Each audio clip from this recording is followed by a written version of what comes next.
pakawala natin. Yan, yung Paris na yan, yung bagong pakawala natin. At sinubukan lang. Kasi yung Barako yan,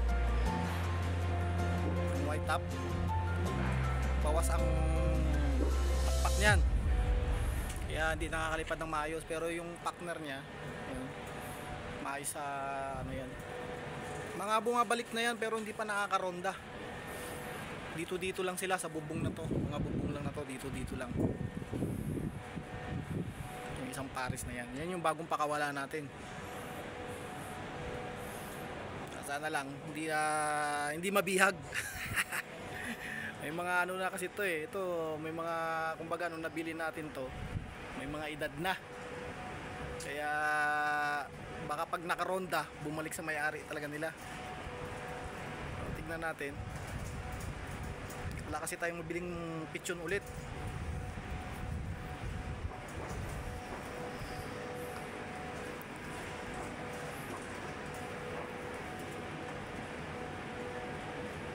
Yun, may dumaan na isa, yung natutulog dun sa gilid. Dun sa loob. Yung dumaan. Hindi ko lang alam kung saan pumunta. Wala rito, hindi kita eh. Tignan natin kung makakabiyag tayo. Pero hapon na kasi, kaya malagay ko hindi na.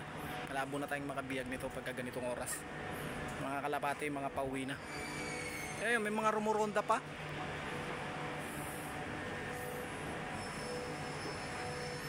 Ayun, yung dalawa ron, no?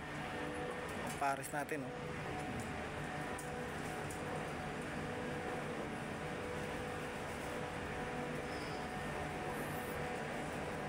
Sana magkaroon tayo ng mangitlog na ulit mga Paris natin dito para sa gayon magkaroon na tayo ng bagong paronda. Wala pa kasi tayong pinaparondang kalapate, puro nakakakulong pa. Yan pa lang yung dalawa ngayon, yung bago, yung Barako.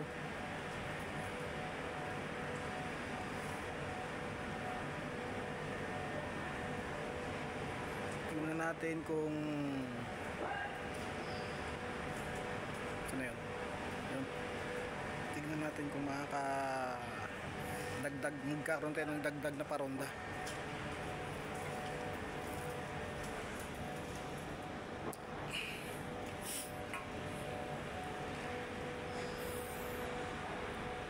Boss Jay, wala nang pagkain ng alaga natin. Bili ka na pag pumunta ka ng garage.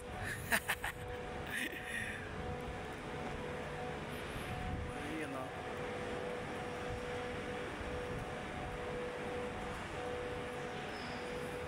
May score.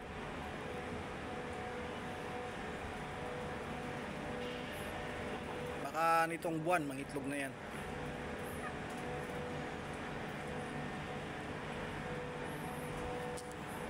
Itong sa taas, yung napakawala natin, mukhang hindi pa mangingitlog yan, gawa nung naglulugon pa yung babae.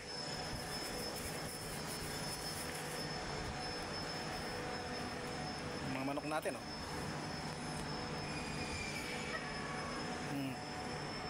Tumaba na kayo para pang handa kayo sa Pasko. At yung mga tanim natin ngayon, yan sila. Dilig lang.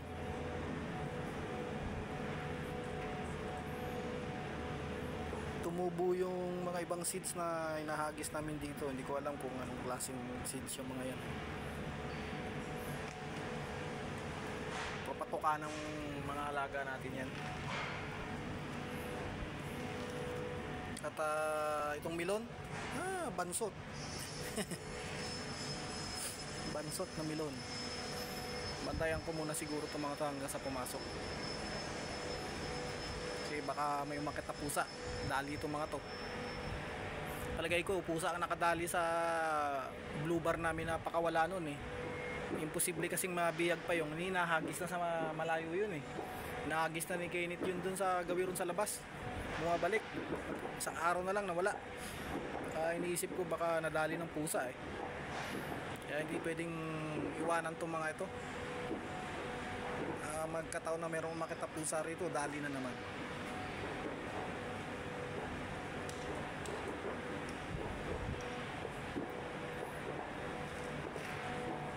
May tao na sa casting.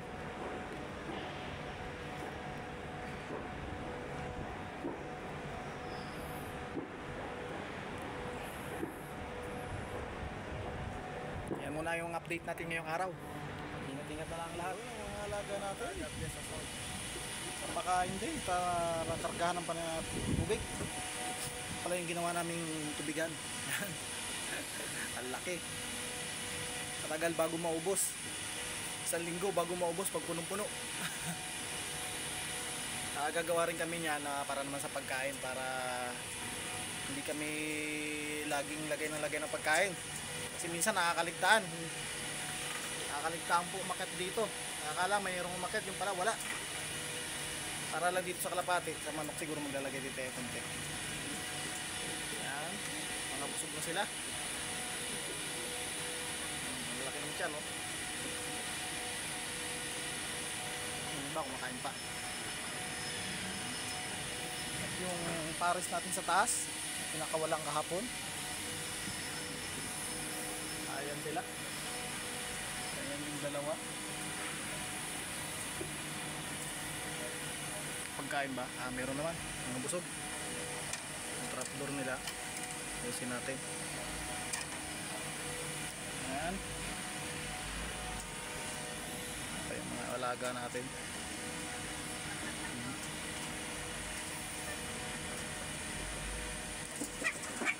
Mga manok.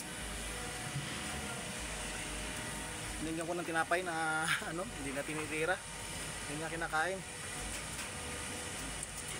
Kaya siguro nila ng tinapay.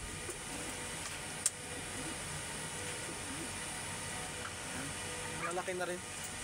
Kakaroon na rin na magumaganda-ganda na rin ang balahibo ng mga manok ako. Subukan nila kainin. So far, wala pang nangingitlog sa mga alaga natin. Hello!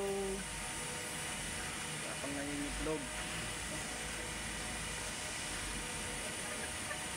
Ayan.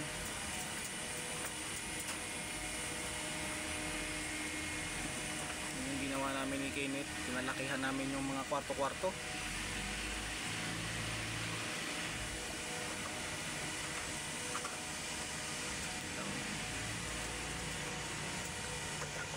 Siguro next year tsaka na namin bilan ng barako to para kahit papano hindi matured sila, hindi matured na itong mga ito bilan. Ayan, maliliit pa eh.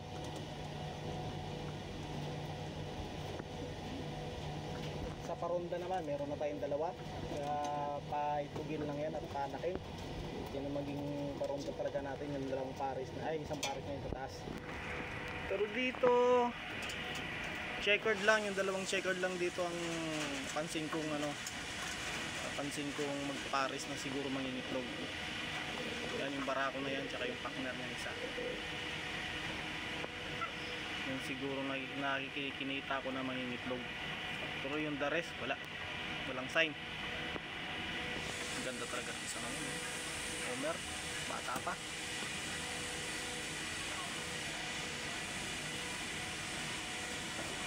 Hindi pa pinaparisan ng ng guba, ng brown. Ayan. Ito sa hopefully matapos na paglulugo ng babae para mangitlog na rin.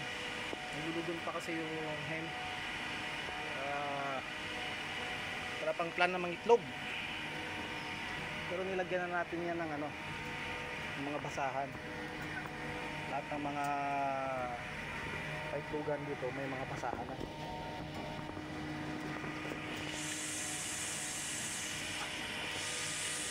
Kanya pa kumakain yan. Naubusan na kami ng pagkain ng kalapati eh.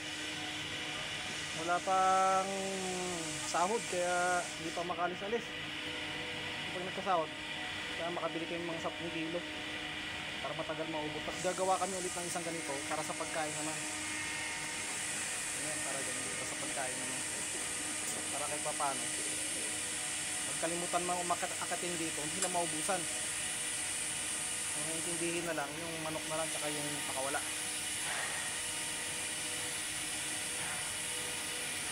Yan. Oh,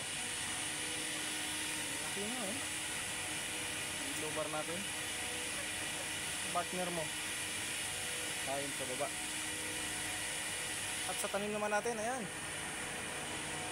yung tanim natin mainit pa rin, kaya hindi ko pa nilipatan ng ibang tanim dito. Kaya muna natin silang ganyan. Siguro pagka lumamig-lamig na ng bagya, tsaka natin tamna ng ibang tanim dito, kaya yung talbos.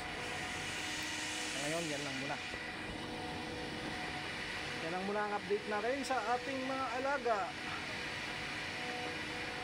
kalapati. Ayan, dami nila. Ingat-ingat na lang. Today mga kabro, well, today may nangitlog na kalapati. Pinulot ko lang ngayon, nilagay ko rin sa taas. Hopefully na doon na may itlog yung inahin. Hindi ko alam kung kanino, sa checkered o sa mga to. At yung pakawala na dalawa, nandun pala sa baba. Hindi ko napansin, nandun pala. Nahanap ko eh.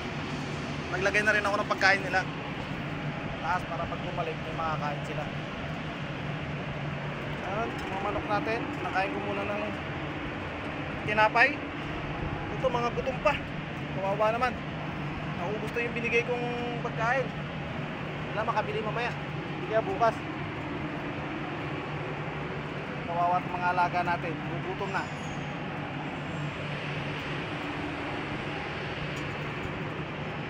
Hopefully limliman nila yung itlog na doon nilagay ko ron, pero napakalit ng itlog eh. Parang alanganin pa sa itlog, sobrang liit. Ito mga gutom pa pag kumain. Yung dalawa oh, dito na sila paikot-ikot, hindi na sila lumalayo. Buti naman yung pagkaganyan, dito sila nag-i-stay.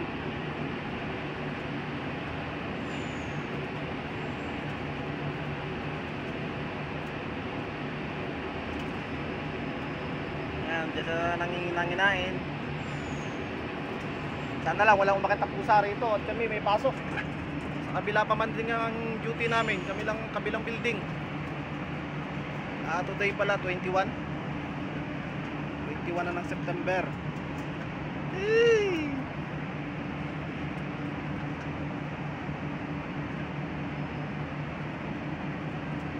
Wala silang napiling pugad. Diyan nagitlog sa flooring. Muli umakat sila ron. Ayan o, mga gutom na rin ang mga alaga natin manok. At yun naman ang ating tanim. Malaki na, nagapang na. Gapang na.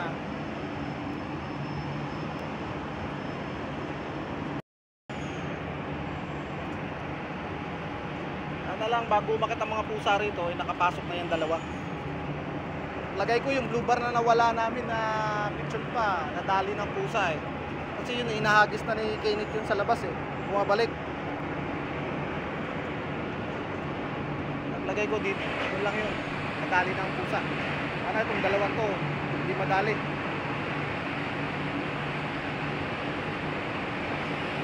Gutom pa rin ah, dami ng pinakain ko eh.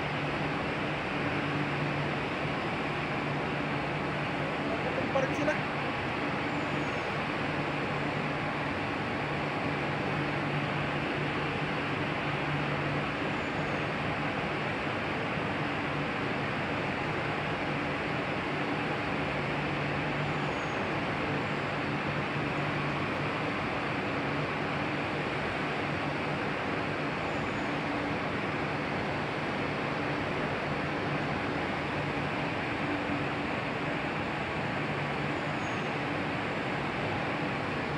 Temperature dito, di na gano'ng kainitan.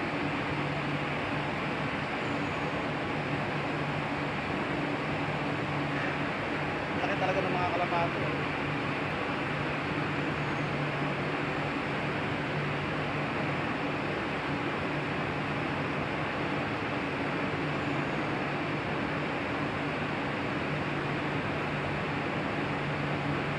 Yan.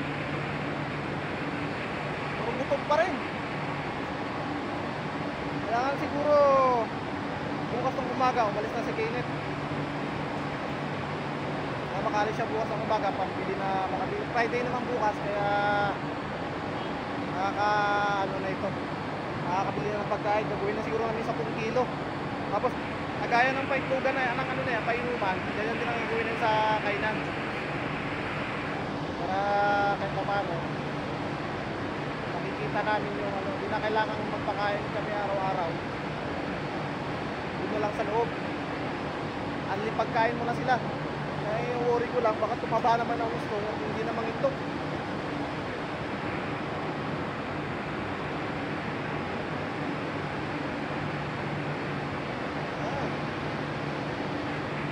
Ito, nanginginay-inay dito. Ito mga pakawala, may problema itong mga ito eh. Bubusog at mabubusog sila kasi yung mga tira-tirang pagkain na tinatapon namin dito sa garden, nakakainin na ngayon.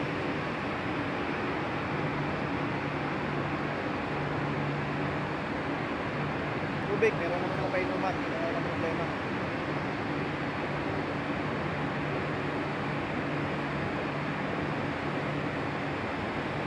Kailangan tayo maglagay na kami ng ano dyan, ng tawag dito, trapdoor.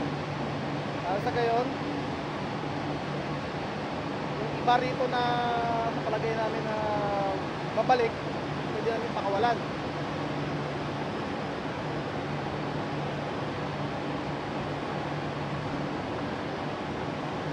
Sabi ko sige, bukas pa wala silang pasok bukas, yan ang tirahin namin ng hapon. So kailangan makabili nila ng pagkain ng kalapate.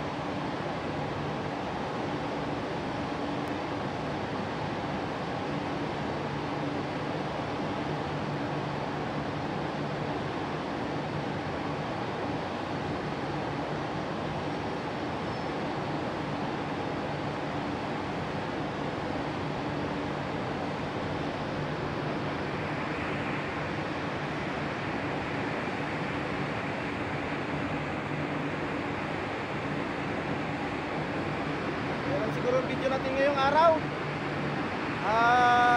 putol-putol na video ito. Sa loob ng 3 araw ang ginawa ko hanggang sa kasalukuyan. Hanggang dito na lang siguro. Ingat-ingat na lang ang lahat. God bless us all.